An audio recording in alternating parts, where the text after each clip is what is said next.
વાત હવે મોરબીની, જ્યાં મોરબીના ટંકારામાં 1.5 ઇંચ વરસાદ ખાબક્યો। બપોરે 2 થી 4 વાગ્યા સુધીમાં એટલે કે 2 કલાકમાં ટંકારામાં 1.5 ઇંચ વરસાદ ખાબક્યો। મોરબી અને આસપાસના વિસ્તારોમાં પણ માવઠું વરસ્યું। કમોસમી વરસાદના કારણે ખેડૂતો અત્યારે ચિંતામાં મુકાઈ ચૂક્યા છે, કારણ કે ઉનાળુ પાકને નુકસાન થવાની ભીતિ સેવાઈ રહી છે। મોરબી જિલ્લામાં પણ વરસાદી માહોલ। ટંકારામાં 2 કલાકમાં એટલે કે 2 થી 4 વાગ્યા સુધીમાં 2 કલાકમાં 1.5 ઇંચ સુધીનો વરસાદ ખાબક્યો। આસપાસના વિસ્તારોમાં પણ માવઠાનો માહોલ। કમોસમી વરસાદના પરિણામે ખેતી પાકને નુકસાનની ભીતિ સેવાઈ રહી છે। તો મોરબીના ટંકારામાં ભારે પવન સાથે વરસાદ ખાબક્યો। ભારે પવનના કારણે ટંકારામાં આઈટીઆઈમાં સોલાર પેનલને નુકસાન થયું છે। ટંકારામાં અનેક વૃક્ષો પણ ધરાશાયી થયા।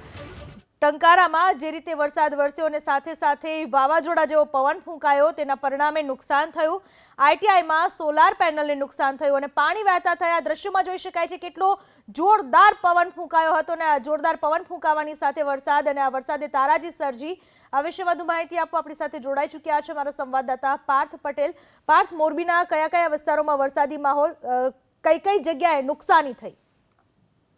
મોરબી અને ટંકારા જે તાલુકો છે એ આ બંને તાલુકામાં બપોરના ઉકળાટ બાદ બપોરના સમયે વરસાદ શરૂ થયો હતો અને 2 થી 4 વાગ્યા સુધીમાં બંને તાલુકામાં વરસાદ વરસ્યો હતો। જોકે ટંકારા તાલુકો જે છે, ટંકારા તાલુકામાં ભારે પવન સાથે 2 થી 4 વાગ્યા સુધીમાં 1.5 ઇંચ જેટલો જે વરસાદ છે એ વરસ્યો હતો અને ભારે પવન સાથે વરસાદ આવતાની સાથે જ અનેક જગ્યાએ વૃક્ષો ધરાશાયી થવાના અહેવાલ સામે આવ્યા હતા। તો સાથે સાથે ટંકારાની જે આઈટીઆઈ છે, આઈટીઆઈમાં સોલાર પેનલો જે ઉપર રાખવામાં આવી હતી, સોલાર પેનલોને પણ આ ભારે પવનના કારણે નુકસાન થયું હતું। તો મોરબી રાજકોટ હાઈવે પર પણ ભારે પવન સાથે વરસાદ વરસ્યો હતો, જેના કારણે હાઈવે પરના જે વૃક્ષો છે તે પણ વૃક્ષો કે ધરાશાયી થયા હોવાની માહિતી જે છે એ મળી હતી અને તે સમગ્ર પંથક છે, મોરબી હોય કે ટંકારા પંથક હોય, આ બંને પંથકમાં ભારે પવન સાથે વરસાદ વરસ્યો હતો અને હાલ જે વરસાદ છે એ વરસાદે વિરામ લીધો છે, પરંતુ ગરમીનો જે ઉકળાટ છે એ યથાવત જોવા મળી રહ્યો છે। પૂનમ,